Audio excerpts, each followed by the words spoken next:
Hello everyone, welcome again to our YouTube channel NK maths. दोस्तों, आज की इस वीडियो में मैं सॉल्व करने वाला हूं बोट और स्ट्रीम यानी कि नाव और धारा के प्रश्न। प्रश्न हिंदी और इंग्लिश दोनों में रहते हैं। मैं हमेशा से कहता भी हूं आपको। क्वेश्चन जो है वो सीपीओ टीयर 1 एग्जामिनेशन 2023 के हैं, जैसे आपने मेरी पिछली वीडियो में देखा होगा, जिसमें मैंने टाइम, स्पीड और डिस्टेंस के क्वेश्चन सॉल्व किए थे जो सीपीओ टीयर 1 2023 में पूछे गए थे।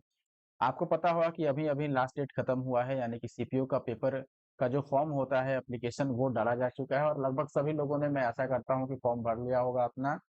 फॉर्म भरने का जो डेट है वो भी अब ओवर हो चुका है। Number of question boat and stream की बात करें तो ये 10 प्लस क्वेश्चन आप मान के चलो, और जो टाइम, स्पीड, डिस्टेंस के करीब करीब 25 क्वेश्चन थे वो मैंने पिछली वीडियो में सॉल्व कर दिया है। तभी मैंने बोला भी था कि नेक्स्ट वीडियो आपका बोट और स्ट्रीम से रिलेटेड आएगा, तो इस वीडियो में मैं बोट स्ट्रीम के क्वेश्चन सॉल्व करने वाला हूँ। नंबर ऑफ क्वेश्चन मैंने बता ही दिया आपको। एग्जाम डेट्स की बात करो, अक्टूबर 2023 में हुआ था। देखो, अगर आपको क्लास की पीडीएफ चाहिए तो पीडीएफ के लिए आप हमारे telegram group NK maths Sandeep Kumar पे जुड़ सकते हैं, जिसका जो लिंक है वो भी इसी वीडियो के डिस्क्रिप्शन बॉक्स में मिल जाएगा। अदरवाइज आप डायरेक्ट टेलीग्राम पे जाके सर्च भी कर सकते हैं। ठीक है, ठीक है। फर्दर किसी भी क्वेरी के लिए आप मुझे इंस्टाग्राम पे एनके मैथ्स आईडी को फॉलो कर सकते हैं और वहां पर जो चाहे आप मुझे लिख के भेज सकते हैं, काम की चीज है बस।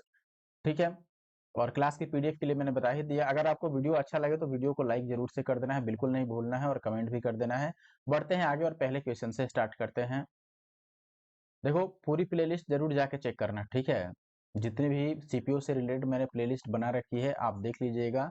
ऐसे ही मैंने सिलेक्शन पोस्ट का भी प्लेलिस्ट बना रखा है, चाहे वो फेज 9 का हो, 10 का हो, 11 का हो, 11 तक का आपका 9, 10, 11 सबका प्लेलिस्ट बना हुआ है। तो जो लोग सिलेक्शन पोस्ट के लिए कमेंट कर रहे हैं वो लोग जाके पहले प्लेलिस्ट चेक करें और वहां पे जितना कंटेंट है पहले उसको देखें और उससे जो भी उनको फायदा होता है उसको प्राप्त करें। ठीक है, अभी सीपीयू का जब तक सीरीज खत्म नहीं होता तब तक मैं सिलेक्शन पोस्ट पे नहीं मूव करने वाला हूँ। और बहुत जल्दी मुझे लगता है कि क्योंकि मैंने एडवांस कर ही दिया है, अलजेब्रा, ट्रिगो और जियोमेट्री कर दिया है। ठीक है, अब आपका जो रह गया सो अरिथमेटिक मैंने स्टार्ट किया है, तो मुझे लगता है कि 1 वीक के अंदर अंदर आपका अरिथमेटिक भी कंप्लीट हो जाएगा। उसके बाद हम सिलेक्शन पोस्ट या किसी और पेपर पे मूव करेंगे। तो जो फर्स्ट क्वेश्चन है अपने पास, आप देख सकते हैं, Nikunj goes 4 kilometer against the current of a stream in 1 hour and 2 kilometers along the current in 15 minutes. How long will it take him to go 7 kilometers in stationary water? कहने का मतलब है कि 4 किलोमीटर वो चलता है, 1 घंटे लग जाते हैं जब अपोजिट डायरेक्शन में चलता है। तो देखो, अपोजिट डायरेक्शन को मैं यहाँ पर यू लिखता हूँ और बाकी जो सेम डायरेक्शन होता है जिसको हम डाउन स्ट्रीम बोलते हैं उसको डी लिखते हैं। ठीक है, अपोजिट डायरेक्शन यानी कि अप स्ट्रीम तो उसको यू लिख दिया, और सेम डायरेक्शन यानी कि डाउन स्ट्रीम उसको हमने डी लिख दिया। अप स्ट्रीम का होता है, इसका मतलब हुआ कि बोट की स्पीड और plus water, sorry, minus water की स्पीड, और डाउन स्ट्रीम का मतलब हुआ बोट का स्पीड और प्लस वाटर का स्पीड, यानी कि नाव का चाल और प्लस में धारा की चाल। ठीक है ना, और ये भी ध्यान रखिए, शांत जल में अगर नाव की चाल आपसे पूछे यानी केवल बोट को पूछे तो हम इसको बोलते हैं u plus D by two, और अगर आपसे वाटर का पूछे तो ये होता है u minus D by two, या फिर इनका डिफरेंस आप d माइनस यू लिखो तो ज़्यादा बेहतर होगा, sorry, d minus you by two. तो ये बस बेसिक कॉन्सेप्ट और फॉर्मूला है जो आपको पहले से पता रहना चाहिए। अब देखो, यहाँ पर हमें बताना है कि शांत जल में 7 किलोमीटर चलने में उसे कितना समय लगेगा। समय यानी टाइम का मतलब होता है डिस्टेंस बाई स्पीड। अब शांत जल में अगर उसकी स्पीड हमें पता हो तभी निकाल पाएंगे, क्योंकि डिस्टेंस तो यहाँ पे 7 दे रखा है, बस स्पीड नहीं मालूम है। स्पीड कैसे निकालेंगे? तो अब स्पीड निकालने के लिए मैंने बोला था कि शांत जल में स्पीड यानी कि बी की वैल्यू बताना है, तो ये up stream plus down stream by two होगा। अप स्ट्रीम यानी धारा के विपरीत। तो देखो, बोट की अगर मैं स्पीड निकालूं शांत जल में तो धारा के विपरीत क्या स्पीड है उसकी, 4 किलोमीटर 1 घंटे में चलता है, यानी कि स्पीड 4 का हो गया, 4/1 लिखोगे डिस्टेंस बाई टाइम। अच्छा, सेम डायरेक्शन में देखो, 2 किलोमीटर 15 मिनट में चलता है, तो 2 किलोमीटर और 15 मिनट इसको घंटा में बदलोगे, 60 से डिवाइड कर दोगे, ये हो गया टोटल आपका u प्लस डी, और डिवाइडेड बाई क्या करोगे 2, तो ये आ जाएगा बोट का स्पीड। निकाल लो, ये 15 चौके 60 और ये 4 दूना 8 और 4 12/2 यानी कि 6 आ गया, तो यहाँ 6 से डिवाइड कर दो, तो ये कितना हो जाएगा 1:1/6, यानी कि 1/6 को अगर 60 से मल्टीप्लाई करो तो ये 10 बार में कटेगा, यानी कि 1 घंटा और 10 मिनट। तो 1 घंटा 10 मिनट का मतलब ऑप्शन डी सही उत्तर है। ठीक है, और ये कल की वीडियो में भी मैंने इस क्वेश्चन को स्किप कर दिया था, मैंने बोला था कि इसको टाइम स्पीड डिस्टेंस में नहीं, हम बोट स्ट्रीम के चैप्टर में यानी कि क्लास में कवर करेंगे। आई होप कि आप बात समझ गए होंगे। नेक्स्ट क्वेश्चन है आपके पास, माना शांत जल में नाव की चाल जो है वो 17 किलोमीटर प्रति घंटा है और धारा की चाल इतना है, तो नाव को धारा की दिशा में, देखो लगभग सेम टाइप का क्वेश्चन है, धारा की दिशा में 110 जाना है, टाइम पूछ रहा है, तो टाइम का मतलब फिर से हो गया हमारे पास डिस्टेंस बाई स्पीड। डिस्टेंस हमें पता है यहाँ पर कि धारा की दिशा में 110 किलोमीटर चलना है, बस स्पीड हमें फाइंड आउट करना होगा। स्पीड कैसे निकालेंगे, हमें बोट का स्पीड लिखना होगा स्टिल वाटर में, सॉरी स्टिल वाटर में नहीं, धारा की दिशा में पूछ रहा है। अच्छा, शांत जल में यहाँ पर दिया है और धारा की चाल दिया ही है, तो धारा की दिशा में क्या हो जाएगा उसका स्पीड, तो आप बोलोगे बोट का रफ्तार और वाटर का रफ्तार, यानी कि दोनों को ऐड कर लेंगे, तो यहाँ पर नाव की चाल 17 और धारा की चाल 5, तो 17 और 5 22 हो गया। ठीक है, अब बस डिवाइड कर दो, 1 किलोमीटर केवल होगा, तो आपका 110 किलोमीटर चलना है 22 की रफ्तार से, तो 5 घंटे लग जाएंगे, यानी कि ऑप्शन डी, ये आसान सवाल था। अगर मैं 25th की बात करूं, speed boat whose speed is 20 km per hour in still water goes 35 km downstream and comes back in a total of 8 hours। ठीक है, देखो इसका मतलब हुआ टोटल ऑफ 8 आवर्स का मतलब हुआ वापस लौट कर आने में कुल 8 घंटे लगते हैं, तो हमें धारा की चाल बतानी है कि यहाँ पर जो वाटर की स्पीड होगी या फिर स्ट्रीम की जो स्पीड होगी वो क्या रही होगी। देखो अब क्या तरीका हो सकता है, सबसे पहले आप मान के चलो एक तरफ से वो गया, गया तो कितना दूरी चला भाई 35 किलोमीटर, वापस फिर लौट के आया तो कितना दूरी चला 35 किलोमीटर, और इस पूरी प्रक्रिया में उसको टाइम कितना लग गया, तो आप बोलोगे जो टाइम लगा दोस्त वो 8 आवर्स लग गए। ठीक है, 8 घंटे लग गए। हमें बताना है धारा की चाल कितनी है, अगर मैं मान लूं कि धारा की जो चाल है वो x किलोमीटर पर आवर रही होगी, तो अब बताओ अगर मैं टोटल टाइम निकालना चाहूं तो टाइम कैसे निकालते हैं, आप बोलोगे टाइम होता है डिस्टेंस अपॉन स्पीड। अब मैं लिखता हूं कि देखो डिस्टेंस 35, वो जब गया तो मान लेते हैं डाउन स्ट्रीम में गया होगा, तो डाउन स्ट्रीम का स्पीड क्या हो गया, यानी कि धारा की दिशा में चाल क्या रही होगी, शांत जल में नाव की चाल यानी 20 और प्लस धारा की चाल, यही होगा। ये जाने के समय में इतना टाइम लग गया, वापस लौटने में देखो 35 किलोमीटर, वापस आने में भी 35 किलोमीटर ही चला होगा, तो ये हो गया वापस आने में उसका डिस्टेंस अपॉन टाइम लिखोगे, सॉरी स्पीड लिखोगे, तो नाव की स्पीड में से धारा की स्पीड को हम माइनस करेंगे, क्योंकि जाने के समय में अगर वो धारा की दिशा में चला है तो वापस आने में अपोजिट डायरेक्शन में चला, इसीलिए हम माइनस कर रहे हैं, और ये टोटल टाइम हो गया जो कि 8 घंटे के बराबर है। अब अगर इसको सॉल्व करोगे क्वाड्रेटिक बनेगा, तो उससे बेहतर होगा कि हम ऑप्शन में से यहाँ पर x की वैल्यू पुट करके और चेक कर लें कौन सा फिट बैठता है। ठीक है, अब सबसे पहले मैंने कई बार आपको बताया है कि जब भी ऑप्शन चेक किया करो आप, तो देख लो ऐसे ऑप्शन को पकड़ो जो यहाँ पे पुट करने पर वो 35 को कैंसिल आउट कर दे। जैसे अगर मैं 10 को रखूंगा तो 20 और 10 30 हो जाएगा, और 30 से 35 तो नहीं कटता है। ठीक है, अगर 20 को रखें तो 20 20 40 नहीं कटेगा, 5 को रखेंगे 25 से नहीं कटेगा, अगर मैं 15 को रखता हूं तो ये 35 बनेगा। देखो 35 बाई यहाँ पे 15 रखेंगे, ये भी 35 होगा, और प्लस ये 35 बाई ये कितना हो जाएगा, 15 रखोगे तो 5, ये काटोगे तो 7 और ये काटोगे तो 1, तो 7 और 1 8 बन जा रहा है, इसका मतलब ऑप्शन डी राइट आंसर है। आई होप कि आप बात समझ गए होंगे। देखो वीडियो अच्छा लग रहा है तो हमारे यूट्यूब चैनल एनके मैथ्स को सब्सक्राइब कर लें अगर आप नए हैं तो, और साथ ही साथ इस वीडियो को लाइक कर दें और साथ में कमेंट भी करें। ठीक है, अगला प्रश्न है आपके पास, the speed of a boat in still water is 20 kilometer per hour while the river is flowing at a speed of 8 kilometer per hour. ठीक है, यानी बोट का भी दे दिया आपको और रिवर का भी स्पीड दे दिया, and the time taken to cover a certain distance upstream, upstream क्या मतलब अपोजिट डायरेक्शन, वो 6 घंटे ज्यादा लग जाते हैं, time taken cover the same distance down stream, यानी डाउन स्ट्रीम में वही दूरी चलने में जो समय लगेगा उससे 6 घंटे ज्यादा लगेगा अप स्ट्रीम में चलने में। बात ये है, डिस्टेंस सेम है। दो तरीका हो सकता है, एक तो जो अभी हमने सॉल्व किया था उस तरीके से सॉल्व कर सकते हैं आप, या दूसरा हो सकता है कि डिस्टेंस यहाँ पर सेम है, तो कल मैंने टाइम स्पीड डिस्टेंस में आपको एक तरीका बताया था कि डिस्टेंस अगर सेम रहता है तो ऐसे में स्पीड का जो रेशियो होगा टाइम का रेशियो उसका अपोजिट होता है। जैसे स्पीड का रेशियो अगर आप लिखोगे तो मैं एक बार डाउन स्ट्रीम लिखता हूँ और एक बार अप स्ट्रीम। डाउन स्ट्रीम में स्पीड का रेशियो क्या होगा, सॉरी स्पीड क्या रहा होगा, तो बोट की स्पीड और प्लस वाटर की स्पीड, यानी कि 28 हो गया डाउन स्ट्रीम में स्पीड। अप स्ट्रीम में इसका डिफरेंस लेंगे तो 20 में से 8 माइनस करोगे 12। अच्छा अब बताओ टाइम का क्या रेशियो बनेगा, तो आप बोलोगे इसका रिवर्स, अगर 12 यहाँ लिखेंगे 28 यहाँ, तो ये 3 चौके 12 और 7 चौके 28, ये रेशियो बनेगा, ये 7 3 का है तो ये 3 7 का बनेगा।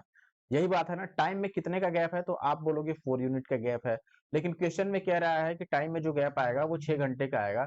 तो 4 यूनिट की वैल्यू अगर 6 घंटे है, तो यहाँ से किसी एक की वैल्यू मैं निकालता हूँ। लेट्स से अगर मुझे 3 की ही वैल्यू निकालनी हो, तो 3 यूनिट की वैल्यू कैसे निकालेंगे, तो ये 6/4 इंटू 3 होगा।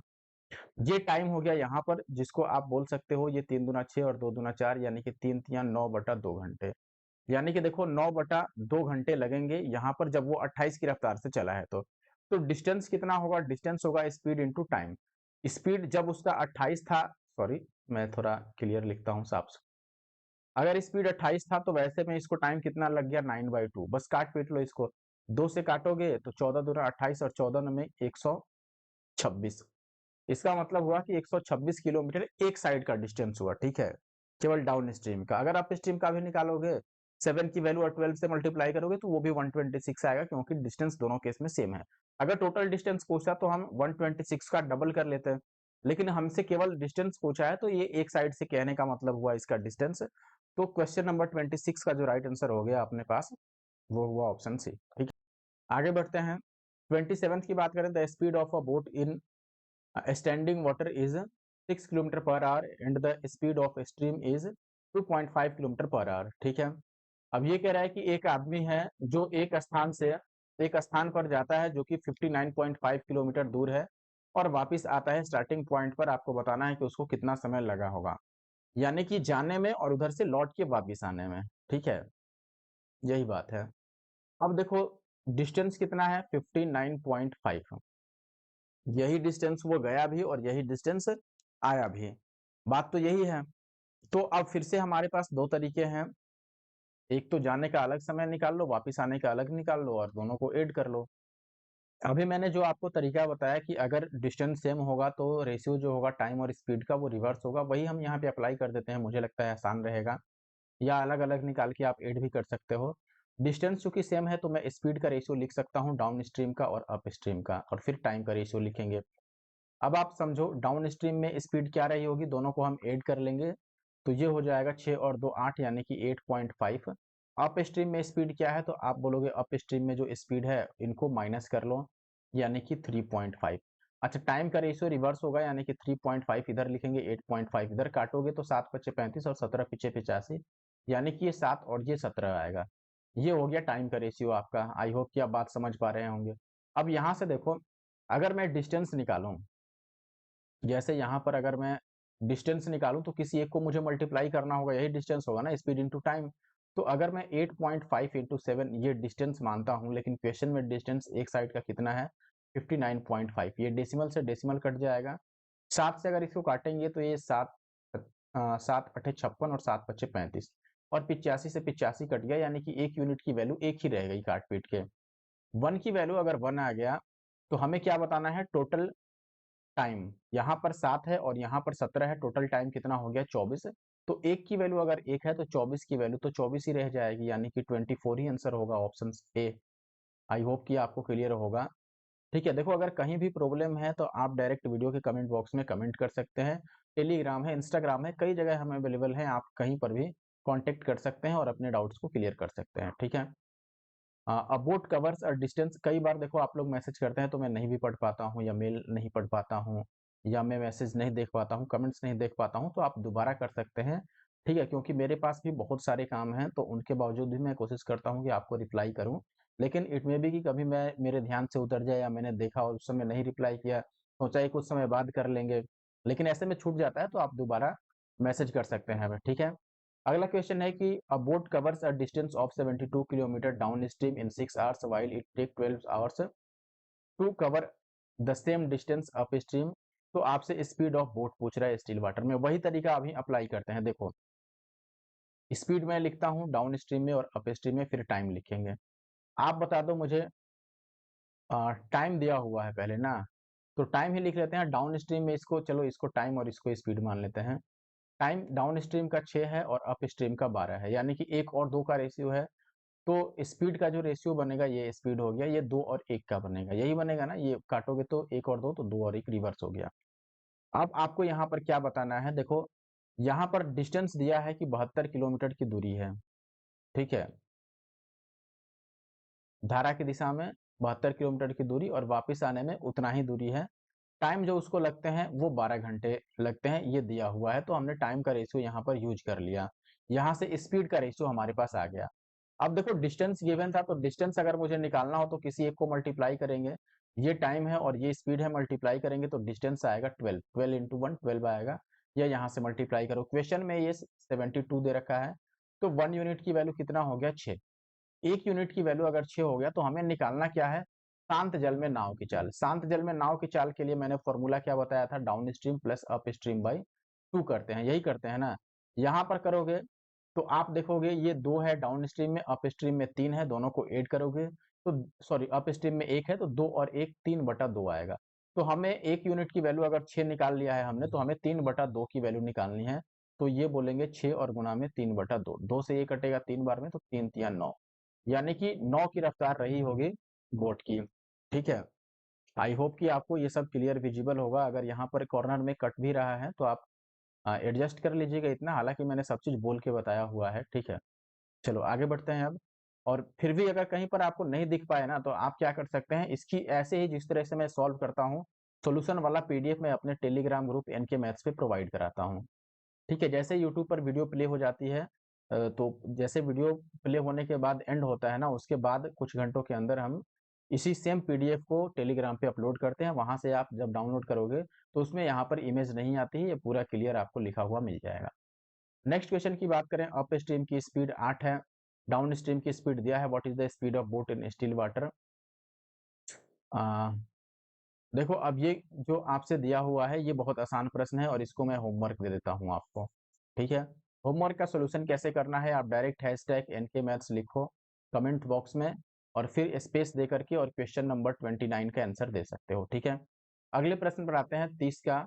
एक व्यक्ति 40 की रफ्तार से दौड़ता है, पहले उसे 10 किलोमीटर में उसके द्वारा लिया गया समय दूसरे 10 किलोमीटर में लिए गए समय का डबल है, तीसरे में जो टाइम लगता है वो चौथे में लिए गए का आधा है, और चौथे में जो समय लगता है वो पांचवें वाले में लिए गए समय के बराबर है।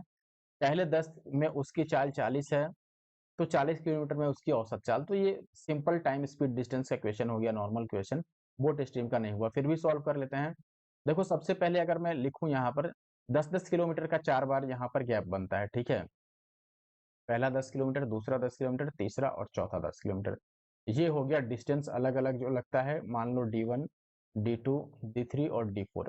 अब अगर मैं टाइम की बात करूं, टाइम की बात था या स्पीड का बात था, हाँ लिया गया समय। टाइम की अगर हम बात करें दोस्तों, टाइम में कह रहा है कि देखो उसके द्वारा लिया गया समय जो पहले में जो लगता है वो दूसरे वाले से डबल है। इसका मतलब दूसरे वाले में 2 होगा तो पहले वाले में 1 होगा, मैं नॉर्मली लिखता हूं।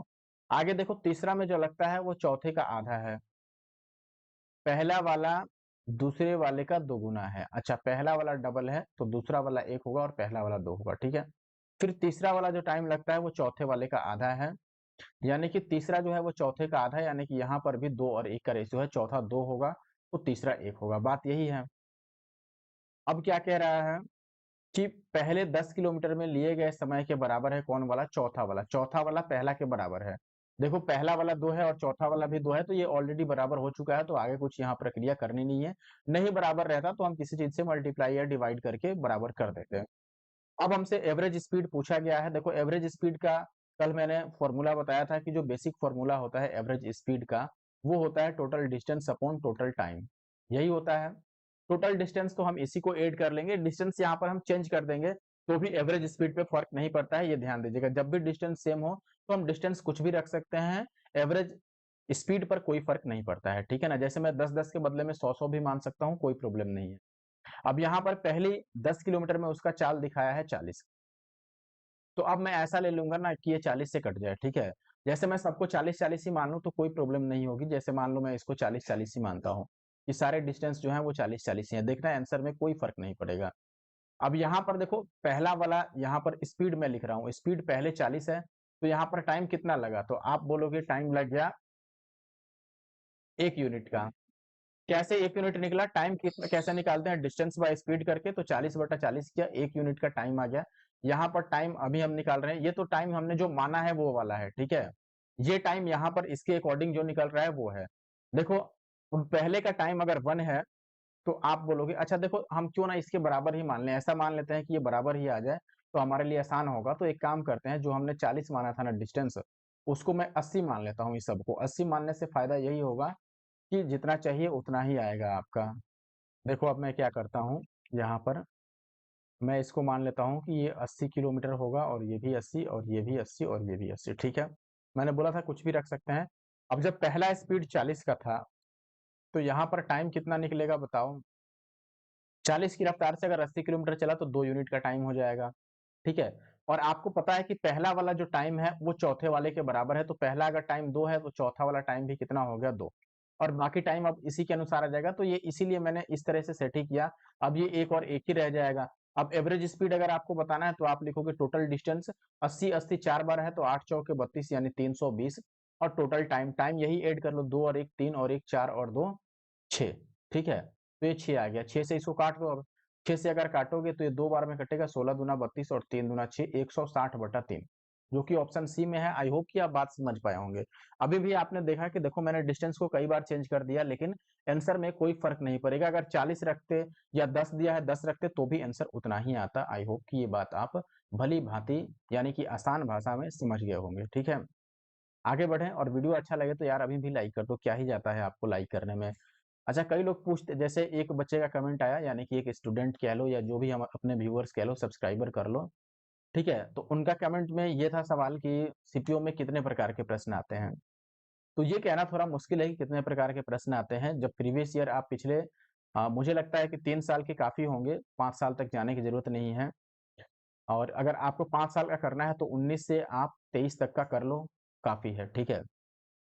लेकिन सीपीओ में अगर आप सीपीओ को टारगेट कर रहे हो तो मुझे लगता है कि सीजीएल, सीएचएसएल और सीपीओ, इन तीनों पेपर का प्रीवियस ईयर आपको सॉल्व कर लेना चाहिए, ठीक है। चाहे वो टियर 1 हो या फिर टियर 2 का पेपर हो, आपको मैथ के क्वेश्चन सॉल्व कर लेना चाहिए पिछले 3 4 या 5 सालों के, जहां तक आप कर पाए, ठीक है। लेकिन मिनिमम 3 इयर्स के तो करने ही करने हैं, ये बात समझ लो आप।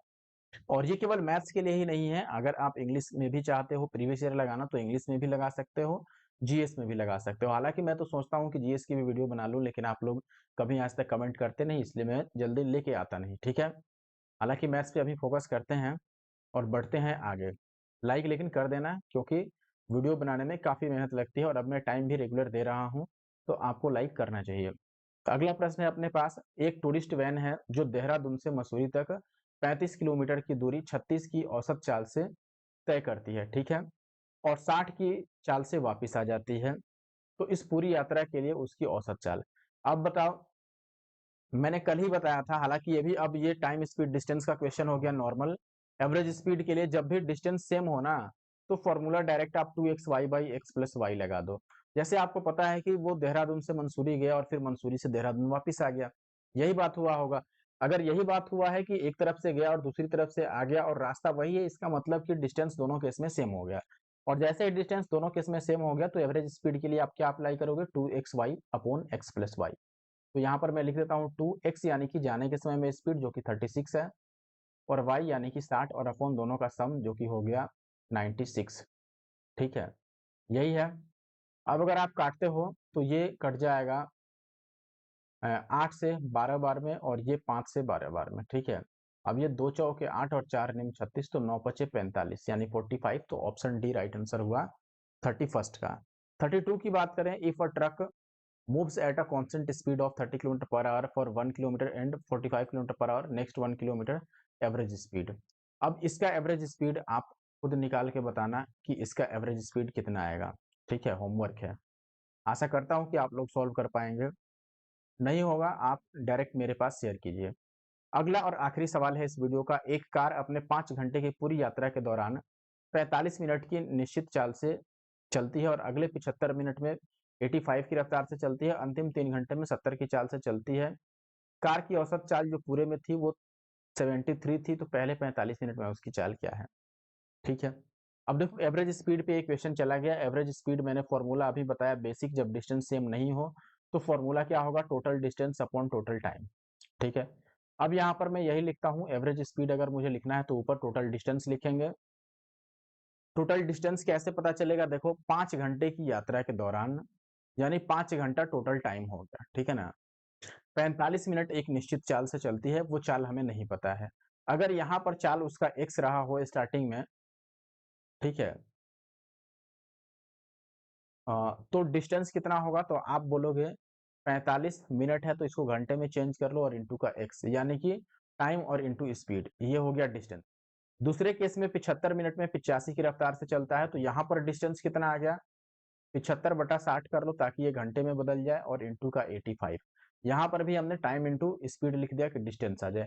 आखिरी में 3 घंटे में 70 की रफ्तार से चलता है, यानी कि 210 किलोमीटर, और अपॉन टोटल टाइम लिख दो। टोटल टाइम आपको पता है 5 घंटे है, तो यहाँ पर मैंने 5 लिख दिया।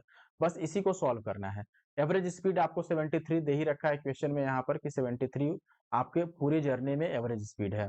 बस इसको कैलकुलेट करना है। अगर मुझे इसी को कैलकुलेट करना है तो कैसे करेंगे, देखो इस 5 को इधर लेके आ जाते हैं, तो ये हो जाएगा 365,